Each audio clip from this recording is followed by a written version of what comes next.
Let's Talk Football with your host Daniel Campos and Farouk Erol. Presented alongside our partners Multilingua FC. Let your passion speak. Available to download on Google Play and football publishing house Libro Futbol at librofutbol.com, your best Spanish language source of football literature. Now also in English. Al gol se llega leyendo. What is Multilingua FC? Well, it is our dream, basically. Me and my partner's dream. We started this a couple of years ago.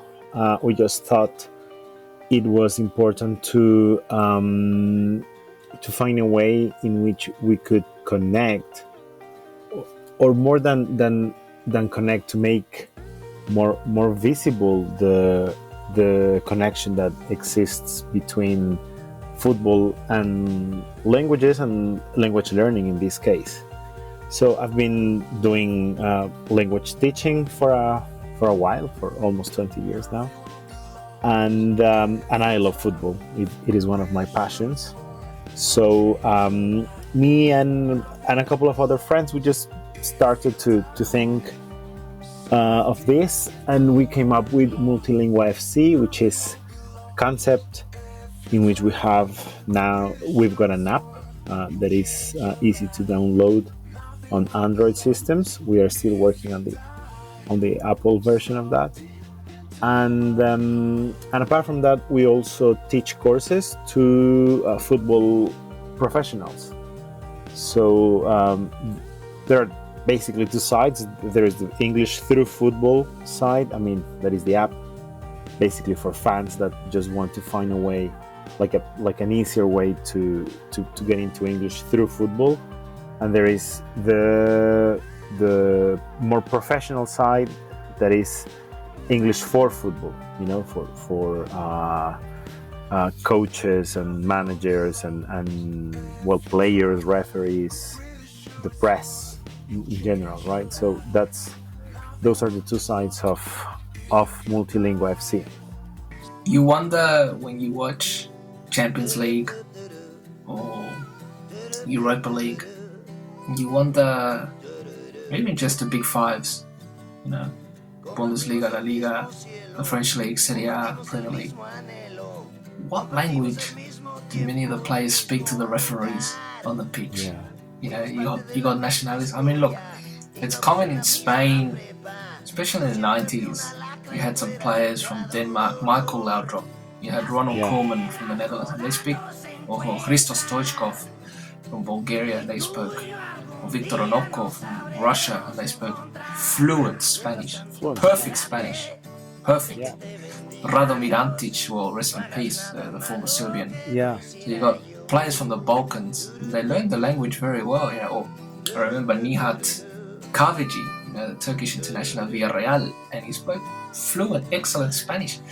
Yeah. Okay, that's fair enough. You learn the language. There's also cases of Latin American Spanish speakers moving to the Premier League, which wasn't common. Yeah. Gustavo Poyet to Chelsea, and he stayed in England. Yeah. Or even if we go back to the 70s with Osvaldo Ardiles. Yeah. If not the second or third, first Argentinian to move to England, with Ricky Villa and another one has passed away, Alejandro Sabella, before manager. So for him it wasn't hard. You probably need to have an interest and also the ability to learn a language. But then you wonder how did Sergio Agüero do it? How did Alexis Sanchez do it, or Carlos Tevez? I mean, Tevez was made very popular in social media at his poor level of English. Yeah. Even he mocked himself at his poor level. But you wonder, on the field, what language, or you probably think, well, the referees will probably speak 2 or 3 languages at the same time. What do you think? I think referees are the ones that have the communicative skills. Some of them are actually,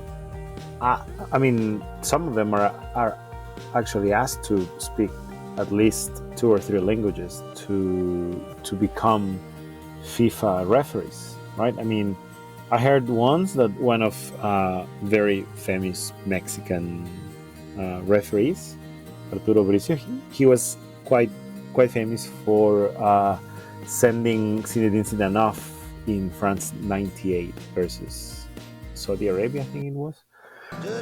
And he said that one of his, I mean, his main successes probably was, well, one of the big reasons for becoming quite successful in refereeing was the fact that he spoke, I think, 5 languages or something, and that he was clever enough to understand at the beginning of his career that if he wanted to be, I mean, more than just a good referee in Mexico, and if he wanted to be, like a good international referee, he had to learn and remain more languages.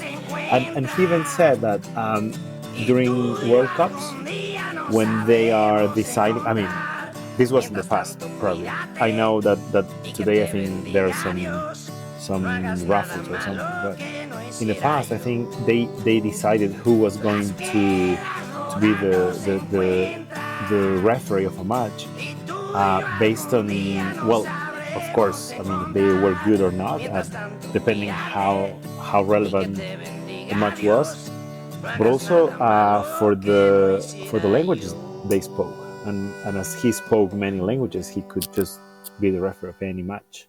Mm.